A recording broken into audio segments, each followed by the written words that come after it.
Hey guys, in this video we're gonna talk about how you can fix Facebook Marketplace isn't available to you. But before we begin, don't forget to hit the subscribe button. Alright, so let's get started. First of all, open the Facebook app on your mobile device and make sure it is updated to the latest version available. After that, sign into your account and you will be redirected to the home page. Now the first thing you need to try out is to access the marketplace using this icon. Simply tap on it and the marketplace will open up. If you don't have this feature, then you can go to the menu at bottom right corner, select the See More button and then look for the marketplace tile.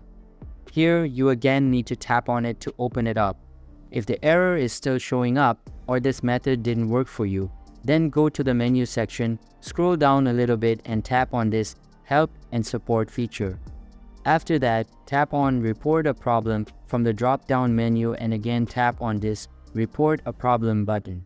Here, tap on Include and then scroll down and look for Marketplace. Once you find it, tap on it and then describe the problem in this box. After you are done with it, tap on the Send button and your problem will be solved automatically. That's how you can fix Facebook Marketplace isn't available to you. So that's all for today's video. Hope you liked the video. Thanks.